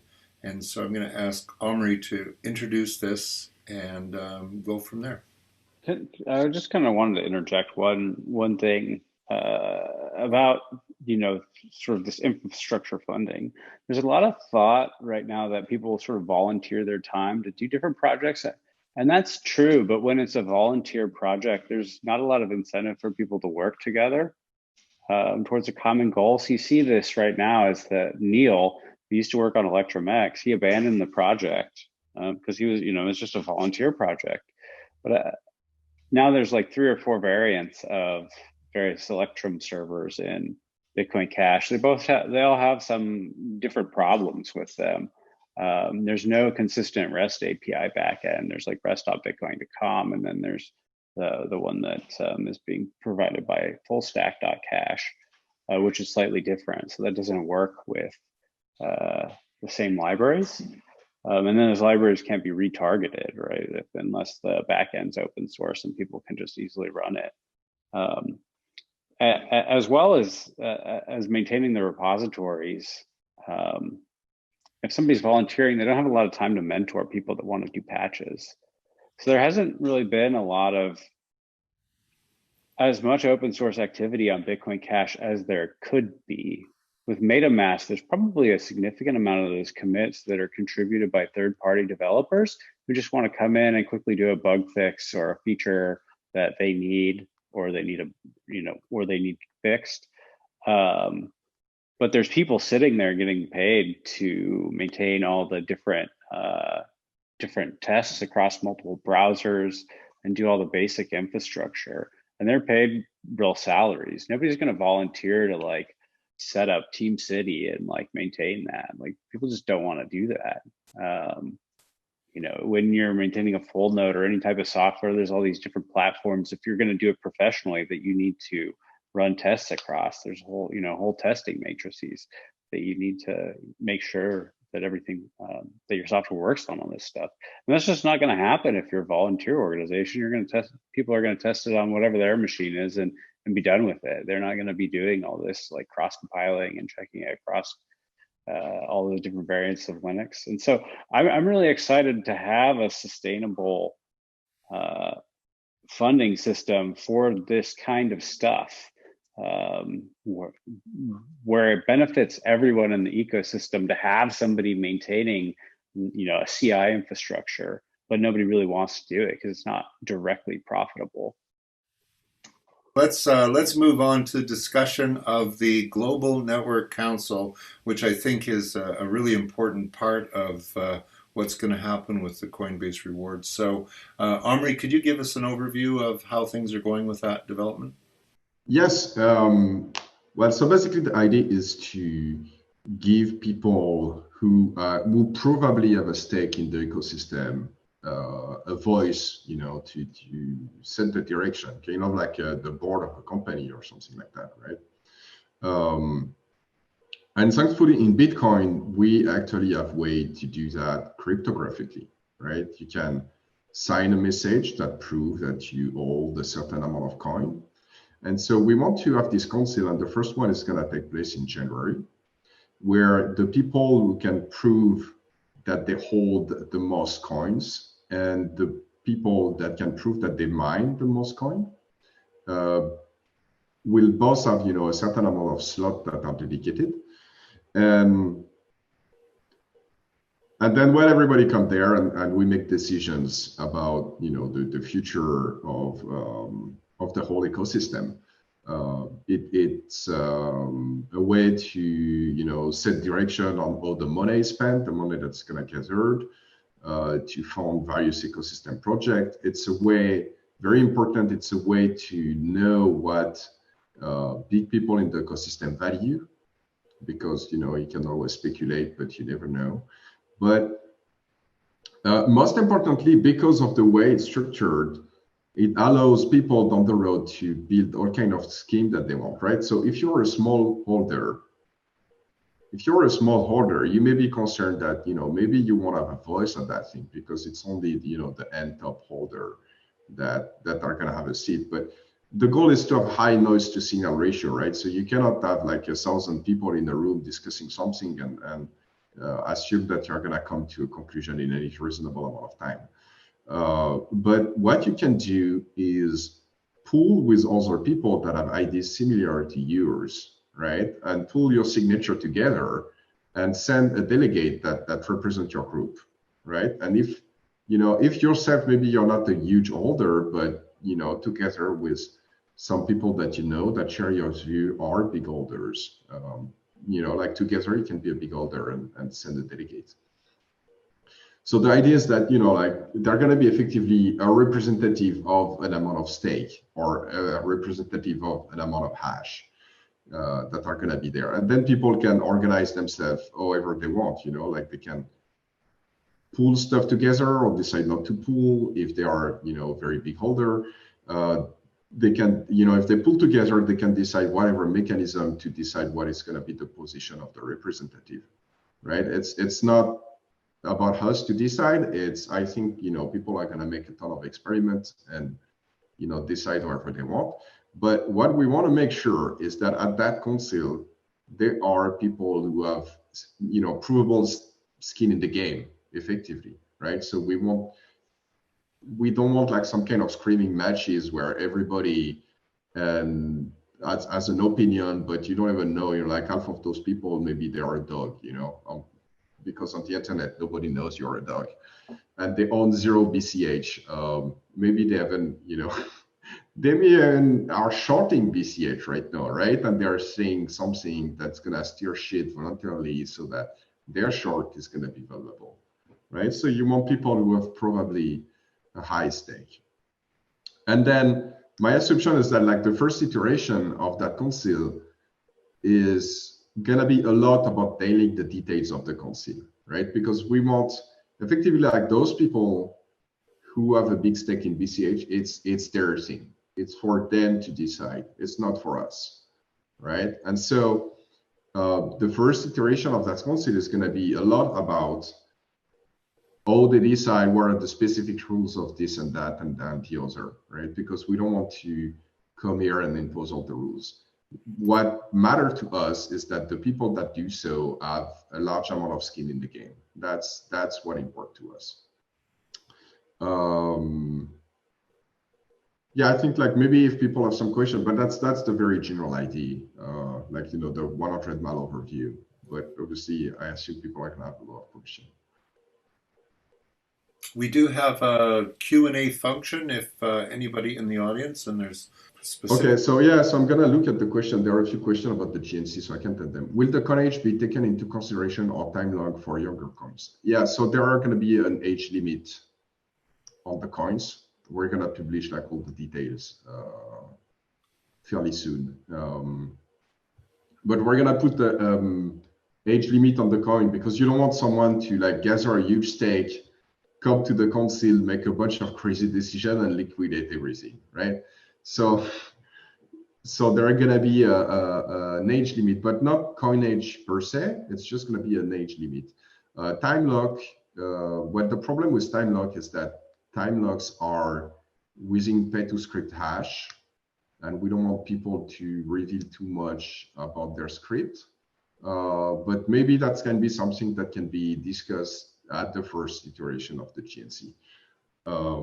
But so far we have no plan for time locks. Anyone on the panel have any questions regarding the Global Network Council? I do. There wasn't much details given about how it sounded as though tokens would be issued to people that could then be used to vote. Mm-hmm. And it's just a way to record the vote, right? Sure. But it's interesting, in normal politics, oftentimes there's backroom deals where there's, people agree to vote in specific ways. That's politics for you. But it's interesting because having a token, someone makes this explicit where a person can literally just put that token up on an exchange. And has there been any consideration to that? And then also, will they be fungible between years or will there be a different mint baton for each year? At each iteration of the GNC, you're going to have probably a lot of participants in common, but you're probably going to have a different set of participants, right? Because not everybody is going to have, like if you sell your stake, for instance, then you're not going to be able to participate in the next year GNC. And so because of that, the tokens must not be fungible from one year to the other. You need to reissue a new set of tokens based on the new set of proof you get for participants. So that's the first question. The second one, like, can people sell or buy those tokens? Well, effectively, you cannot prevent that to happen. Though I don't really see an exchange opening it. It's probably going to be more backroom deal, like you mentioned, right? Because the token is going to be like issued, shortly before the GNC, and then used to record the vote at the GNC, and then and then they're effectively worthless then, because the next iteration is going to have a new set of tokens. So I don't think any exchange is going to list that, but then if people want to make their decision based on different stuff, we trust that people who have a big stake in the game, big skin in the game, are going to make decisions that don't jeopardize their stake. And if they do, then the other people, we trust them to keep them in check, because they have a lot of stake as well, right? And nobody wants to go bankrupt. So I guess my question was part of my question there was those tokens are pretty much only for governing how the GNC does business, and then the other 50% of the block reward is not necessarily making decisions about protocol development or something along those lines, except how money could be divvied up between different projects, correct? Yes, well, I'd say explicitly yes, but implicitly it kind of does, right? Because those people, they are big holders and big miners, and if they all decide to go in one direction, then what can you do as a developer? You can still decide to go in another direction, right? But you would lose most of the holder and most of the miner from your chain if you do that. Sure, so, but does it only control budgeting, or does it control other decisions as well, is what I was asking. I control what the GNC does, right? And so the GNC, so at the beginning it's going to be allocated, right? Because at the beginning it has no responsibility. But once it allocates money, if it allocates money into a for-profit company, it's going to get shared in that company, and then there are responsibilities that come with that, and so there are going to be decisions that needs to be made about that. Maybe sell the share, or maybe have some input in what the company is doing, and those are going to fall back on the GNC effectively. Now, I assume that people at the GNC will want to have some kind of executive, to manage the day-to-day, the decision day-to-day about that, right? And vote on general strategy, like big directional decision, rather than every single one. But I have a question, Amaury, that's come through another channel. Yeah. How will COVID and travel restrictions affect the first council meeting in January? I'm sure you have. Well, that's actually one of the main reasons it's in January. Because sooner, with all the travel restriction, it was just not possible. And we hope that it's going to be possible in January. Obviously, the rules are changing all the time, right? So we may have to reschedule. We want very much to do it in person as much as possible, because there's so much more bandwidth in terms of communication when you're in person. Absolutely.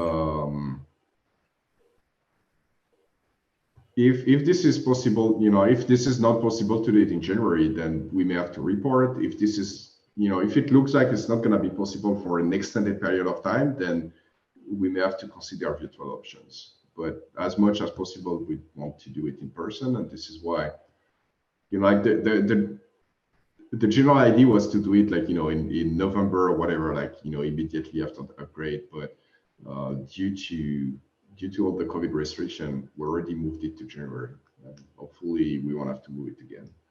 If it does change, or if the restrictions are not lifted in time, you will look at other options, is what you're saying. Yes, but we'd rather avoid that as much as we can. But if it turns out it's not possible, we will have to go with those options. Okay. Thank you for that. I think that answers the question quite well. I don't think Christian's question has been asked yet. What will the minimum amount of coins required for membership in the GNC? I don't know if it comes down to a number, does it? Yeah, it doesn't come down to specific numbers because it's going to depend what other people are putting on the table, right? So it's difficult to give a specific number. Right. I guess, like the first iteration is very difficult, but then, like subsequent iteration, we're probably going to have like an idea of what people have put on the table on previous iteration. And so we will have a good idea of what kind of money is needed. For the first iteration, your guess is as good as mine. Is there a plan to hire staff and folks to manage the foundation and ABC communication? I won't continue with what he says, but we actually have one person that is in charge of that, but with the current event, that person is very, very, very busy. If we have more budget, it makes sense to get more people. But I currently, like we are first and foremost a development shop, so when resources are limited, this is where we put most of them. If we have more resources, we definitely want to invest more on that front. But like maybe you don't know that person. I don't know if that person wants to be public or not. But in any case, like the new website, like the content of the new website has been designed by that person, BitcoinCash.org. I think it's a fantastic job. Many of the communication on social media is done by that person. Like, I think we have someone that is truly, truly great, but I think there's just so much to do right now that that person cannot be on every front. Okay. I'm just going to see if there's any further questions regarding the GNC. I don't see any more here. Any more questions on the panel regarding the GNC? I think there is one about the multisig. I'm going to answer that. Based on the multisig wallet. It's an interesting question. And you know what? Even the people that are on the multisig wallet don't know everybody that is on the multisig wallet. And that is on purpose. So if they don't know, like, nobody knows effectively. But nobody knows. It's findable information, like, but yeah, the information here has been segmented mostly for security reasons. Like, not everybody knows everything about it, and that's on purpose. All right, I think that question's been answered well, Amaury. Any other questions regarding the Global Network Council? Yeah, just real quick. Is there, and I'm not sure if this question is even apropos, but I'll ask it anyway. Are the funds to be domiciled, or is there going to be a formal corporation, or what are you looking at? There is going to be a formal corporation, and this is something that is being worked on right now. Because you need, like, if the GNC is gonna own stuff, it needs to have a legal entity somewhere, right? And yeah, we are setting that up. I had one other question. Early on in 2018 and a few times later, there were these conferences where people could meet up and developers could interact with one another. And there could be some workshops, for example. Those, as far as I know, kind of ended in 2019 for the most part, when sort of the whole market had crashed in January. I don't know. So my question is in regards to, is the Global Network Council going to kind of happen at the same time as a larger developer conference, or will those be separate? Or or how will that work? Has there been any thought put into potentially funding conferences?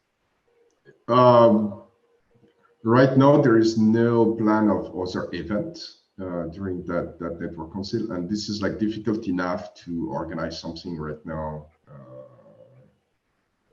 Plus, you know, like we are not quite sure if it's a good idea or not. If I'm being honest, to bring a bunch more people to that thing. Though I agree with you that those events are valuable, and I think that should be something that needs to be discussed at the GNC. Like maybe we want to have like once a year, one such event or something like that. You know, that would be, you know, infrastructure. It's the node software, but it's not just the node software. It's like a ton of stuff that generally add value because they are there and they are reliable, and you know they are there. They add value to the ecosystem because the whole ecosystem can rely on those stuff and build product that use those stuff. And you know, having a yearly conference or something like that is in a way part of the infrastructure. It's not technical infrastructure. It's more like, you know, social or cultural infrastructure, if you wish, but it's part of it as well. Good with that, Shay? Yeah, there are many other questions in there that also kind of fit into, you know, the overall umbrella of what the GNC can do. So there is some person, Mikey2 here, who is asking about rewarding merchant that accept BCH. And you know what? The GNC could very well invest into a point of sale system and have a voice in the point of sale system to put in place this kind of measure. Obviously, it would need to be financed, but there is a budget for that. So it's the kind of stuff that the GNC could do, and I think that would be a brilliant idea. Good. Thank you, Amaury, for that. Any further thoughts or questions regarding the Global Network Council? Yeah, there is another one. Are you looking for model from other cryptocurrency projects as to how they manage their fund and do conflict resolution? Yes, obviously we looked at other, like, you know, what other projects do in the space. Effectively, there are several models. There are like the Ethereum-like model where you have a bunch of coins that are emitted ahead of time and go to some kind of foundation, and the foundation fund infrastructure. This only works. But this has worked great for Ethereum because the value of Ethereum have gone up dramatically. But it only works if the burn rate of the foundation is, you know, lower than the value that they gain through price appreciation of the currency or the token, if that makes sense. And after that, the incentive of the foundation become extremely perverse.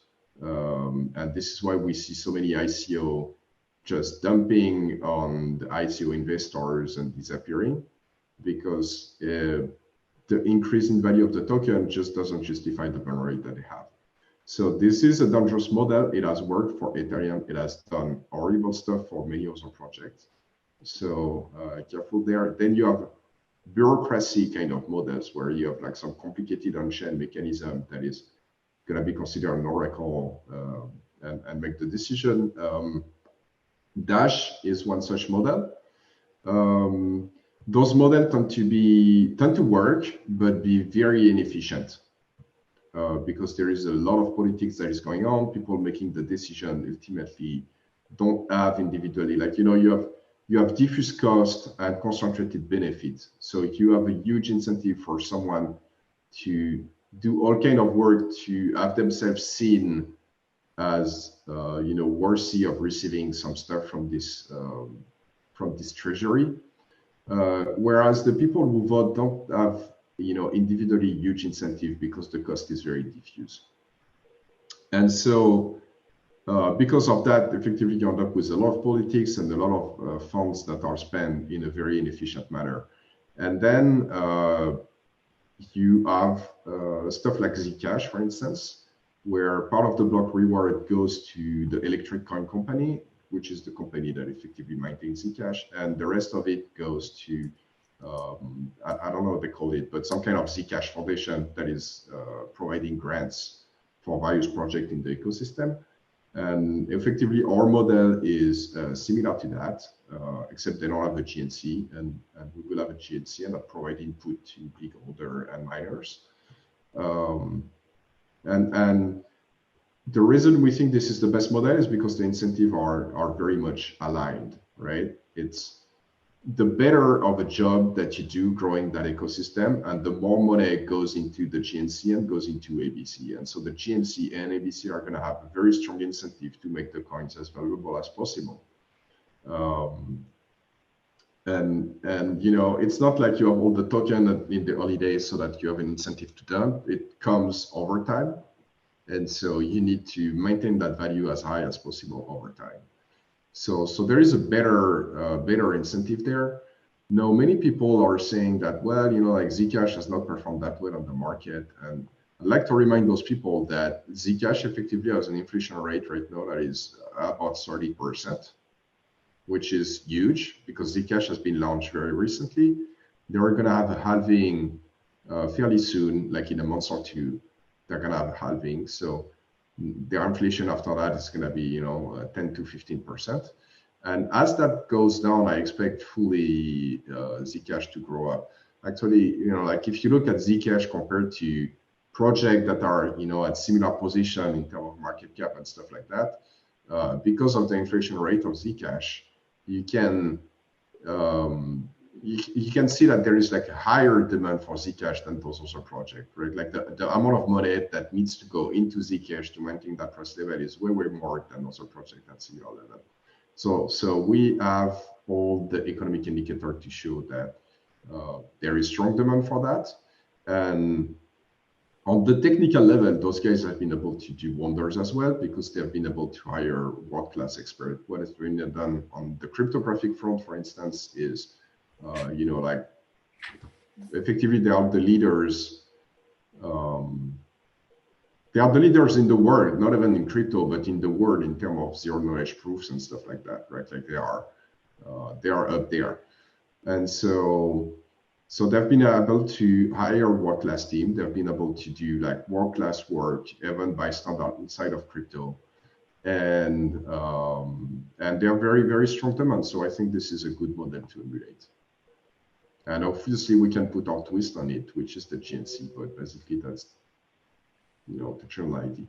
From a you know, purely market perspective, it's very easy to understand. So effectively, you have group that charge for their services, right? And the cryptocurrency is now effectively a club good, what is called a club good. It becomes, you know, it goes from a public good to a club good in terms of economic term. And public good suffer from you know, tragedy of the commons kind of problem, and club goods are a solution to that. And just to piggyback on what you said, could you imagine if Zcash had the network effect of BitcoinCash? So combine, you know, sort of the world-class development that you were speaking of with, you know, sort of the built-in head start of a BCH. And I think people listening to the stream, watching, can kind of do the math in their head and just go, wow. I mean, it's already a top 5 coin.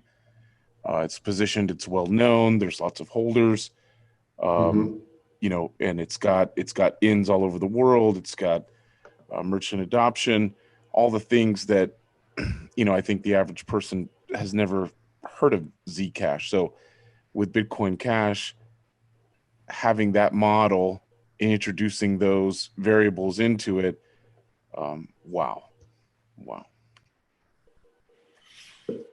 Yep. I mean, there is nothing to respond to that. This is true. This is always it. Amaury, there's one more question from Audie. Will there be additional funding available as grants for third-party projects, or will all the funding go to ABC core software development? I know that's been answered, but I think that the structure you're talking about, maybe you could Yeah, it's going to be up to, like, the answer is yes, and it's going to be up to the GNC to decide Exactly. what grants are, what grants are provided and what grants are not provided. Right. So And that can be grant for, like, research project or stuff that are not non-profit. That can be also investment in company, in which case the GNC would take share in the company, like a regular investment company investing in your project. right. Sounds good. Any further questions on the Global Network Council? This is probably a good time to remind people watching that bitcoinabc.org blog has information about the Global Network Council. Yes. So all this discussion is based on what's already been put there. Yep. We're going to put those two links into the show notes for this when we produce the video. The next presentation is from Tobias Ruck and entitled Building Profit-Driven Business Models to Grow Bitcoin Cash. So for the next section, we have building profit-driven business models to grow Bitcoin Cash. So, as you know, Silk Road kind of was Bitcoin's first killer app. And killer app kind of means that if you want to get the service, you have to use Bitcoin in this case. If you want to get the stuff on there, Bitcoin is the only option. And I think we have to move past that. And I think it's time for the next evolution. And this will happen on Bitcoin Cash, I think. So what few people will tell you is that crypto can be used to legally avoid regulations and licensing requirements. And that basically means that Bitcoin Cash can be used to build the next Uber. So for people who don't know, Uber basically does the same service as taxi companies do it. Exactly the same thing, just from like private people. And the way they do it, they don't need a taxi regulation. They can just avoid that. And it's totally legal. It's it's an extremely large company. Like it's billions of dollars, a large company. But how does it look for Bitcoin Cash? How can we, do the same thing, like the same idea, but on Bitcoin Cash? For that, I think we have money transmitter services, like something similar that PayPal is doing, but making it, for example, non-custodial, things like that. Gambling and betting. I think Bitcoin Cash is really ideal for that because it's fast, cheap, and it also has some mechanisms to provide entropy, randomness, and it can be done non-custodially. And also insurance, again, because you can make it non-custodial. You can separate the oracle, so to speak, and things like that. I think insurance is a bit harder than the other tools. It's a bit less natural. And I also think there are many other things that would fit great to basically create the next Uber. And all of those are really, really large industries that are ripe to be disrupted. Just money transmitter. I recently looked that up.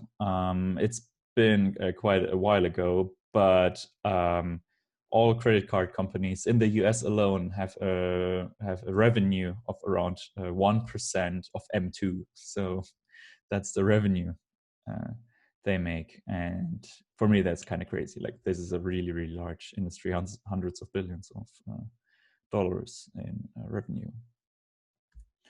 So one example that illustrates this model is mining. Like everybody knows mining in Bitcoin Cash. Everybody knows how it works.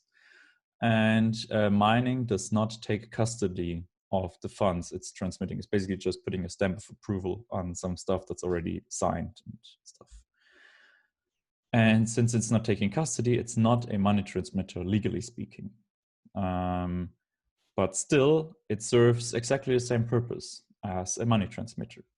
So miners can make a profit from that. Like it is a $1 billion industry already. It's a really large industry, and it's providing a service just like Uber. It's providing a service that's heavily regulated. Doing it in a way that's like avoiding the regulations. Like no miner needs any money transmitter license, and they can just do it. And we can use that same mechanism that miners use, or like that we have on a Bitcoin, to build new industries, and not just mining, also other things which I think are really, really important for Bitcoin Cash. How does it work? If you know how mining works, it's basically miners get one output that pays them a certain amount of money for their like finding of the block, for the confirmation of the transactions, and they get all the transaction fees that are in that block. And we can do the same thing. We can make transactions where one output, this could be you, goes to one to like the provider of that service. And this is like the layout of transactions are described in a Bitcoin white paper, section 9. And we can exploit that layout of transactions. One example of that is the simple ledger postage protocol. I think this is a really neat, simple, and easy protocol that really nails how we can, like, this is a foundational example of how to build these kinds of businesses. So the way it works is in brown, the stuff is from the customer and to the merchant. And in orange is all the stuff the postage server does. And you can see that there are 2 SLP inputs going in and 2 SLP outputs going out, but only 1 Bitcoin Cash input is going in. This is because this transaction, it has to pay a certain transaction fee in order to be accepted by the miners. And if you have an SLP wallet, you can make an SLP wallet where you don't have any Bitcoin Cash on there, just SLP tokens. Miners won't accept this as transaction fee. Like they don't want to, they can't collect SLP tokens. It's impossible for them to do that right now. So the postage server will jump in and provide that for them. And the way it works is that the postage server will get one specific output that's going to their wallet in SLP, and in exchange they will put one input in BCH, which will pay for the transaction fee. And and each transaction that's made, the postage server makes a profit. They don't have to rely on donations or anything. They just build a profitable business. And if this takes off, this could also be like, this probably wouldn't be as big as mining or exchanges, but this could be a really large area where and maybe we can grow that even bigger. For example, Bcash, it basically uses the same model. It also provides the fee in exchange for SLP tokens. It does also a bunch of other things, but it takes one output from the transaction, which goes into the pocket of B.cash. And we are even further extending that. So not only is B.cash, the people who get some money into their pocket, it's also, since that is enforced on the card, like on these cards, it is enforced that the output goes to a certain business, like to B.cash. But also, if you buy these cards, you can pre-program your own address in there, so that each time, like when you hand over those cards to many people, each time you make a payment with that card, some of that money goes to that person who programmed their own address in there. So both Bcash and that person make money from that, and you might make it multi-level or something. But that's is something that could really drive virality of the thing, and it fully embraces the profit motive of the people behind that. And those, I think, will be the businesses, the kinds of businesses that will thrive. And yeah, I think having this, okay, you get one output as your income. I think this is really the how do you say, the foundation, or it's a very natural thing to do on Bitcoin Cash. So I think it will be like I think this will totally be the future. So one question for this meeting is, how can we make things easier for people developing businesses like that? How can we make it easier for new entrepreneurs that also want to build businesses like that? How can we make it easier for them? And I think there are 3 columns or pillars for that. We need to be able to make better transactions. We need to have better indexing of transactions. And we need to have better protocols for customers and businesses to communicate with each other to enable that indexing and the creation of these transactions. So one which is frequently debated is larger integers. I think 64-bit integers totally suffice, because Bitcoin values are all 64 bits. So that should be fine. And you can emulate larger integers with that. And maybe you can add some opcode support for that. All right, then we have better metadata. Like we have OP return, which is kind of okay-ish, but it could be better. And transaction insight and script. So right now we kind of have to use this covenant hack or workaround. It's maybe more appropriate because it works very well. But it's kind of inefficient, and it takes a lot of bytes in scripts for something that's like fully available in the interpreter. And eventually we would want to move on to something like Mitra, which fully embraces this model and specifically optimizes for this kind of thing.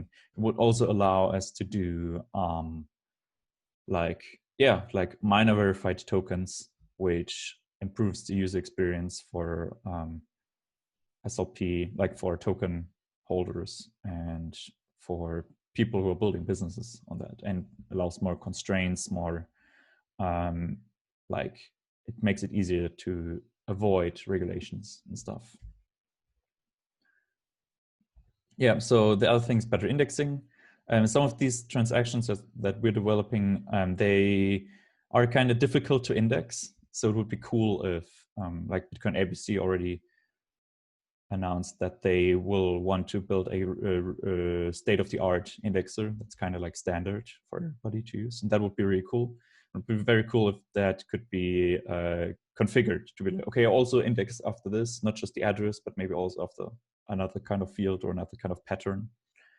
Also index looping transactions, because like if you have a chain of transactions that are all dependent of each other, it would be cool if you could kind of like chain them together into one thing. That would help a lot. And also efficient querying. Maybe some kind of very simple language. We could be like, okay, give me that and give me that, and then I can fetch from the blockchain. And if we're really fancy, maybe a plugin system. So I can install some script or some dynamic link file or something, a dynamic library that will hook into the inner workings of the node software and provides some benefit which the business, like which a business can program. And yeah, maybe you can build a whole infrastructure on that. But that's obviously a bit forward-looking, but I would be very excited for that to happen. So better protocols. Yeah, they're already partially signed transactions, which I think are really, really, they will become really, really important. I've recently, like Bcash is doing that, doing partially signed transactions. There are also many other things, like the postage protocol is also working on that. And we have like a really well-designed spec for the protocol for that, which covers all sorts of things. For example, smart contract interaction. So maybe just one thing that handles all of that. So it's much easier for wallets to integrate all kinds of decentralized apps to be able to build these complicated smart contract transactions, which allow these businesses like BitcoinCash and many other things. I think in the protocol front, we only have like BIP9, like the address format thing, and a BIP17, which like it doesn't really have the capabilities that we're looking for here. And I think that would be very, very helpful to have. All right, let's build the best money the world has ever seen. And I'm very, very excited to build these kinds of services on top of Bitcoin Cash. It's already possible right now. We can make it easier for new entrepreneurs, so they're more efficient, so that transactions get cheaper and the load of miners gets reduced. But yeah, I think it will happen on Bitcoin Cash simply because we're more efficient and we just fit exactly that niche that we want to. That's kind of opening. That's kind of there, like this Uber kind of niche, and yeah, that is what I will be working on, and feel free to join me on that. Thank you for that, Tobias. Get out to be.cash, b.cash. That's Tobias Ruck's fantastic idea, and hopefully with the new Coinbase reward and solid infrastructure, he'll have something with which to build his business on, and it has received a gigantic amount of praise all over the place.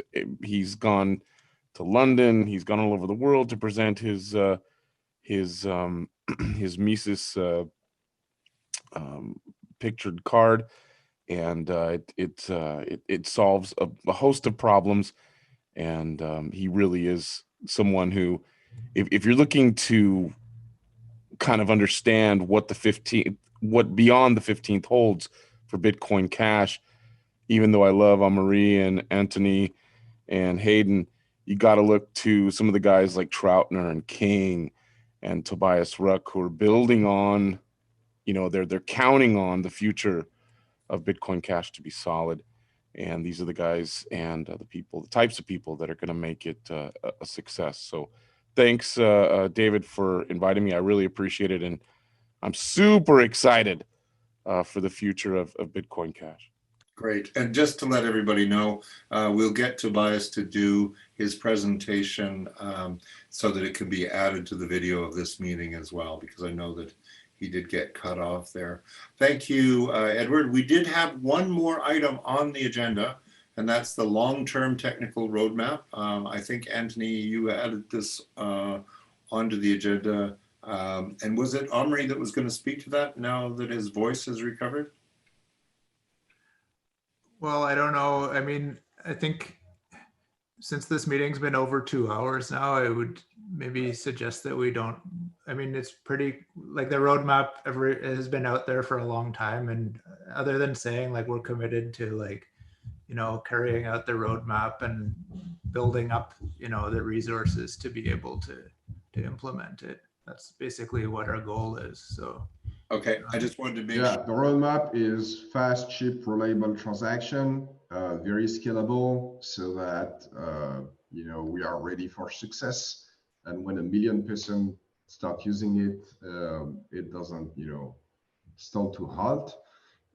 It's Avalanche to make sure that we finalize stuff in literally seconds, like less than 2 seconds, almost always. And those are the important points, and like everything else kind of like built toward that, right? There are a bunch of technical points, but effectively those technical points, they always come down to, we want to finalize super quick and we want to scale. Okay, thank you for that, Amaury. Any final comments from anybody before we wrap up? Sean, I'm not hearing you. I see your lips are moving, but no, it's not going to work. Sean, it's terrible that your microphone wasn't able to work this time. Next time we get together, we'll make sure we have something that will allow you to speak. And I do appreciate you being here, Sean. I appreciate everyone that has made the time today. I appreciate the fact that We are moving forward. November the 15th cannot come fast enough, and look forward to being with you all on the 15th of November when we enter the new era for Bitcoin Cash. So thank you very much, all of you, for attending today. Thanks. Thank you for hosting, David.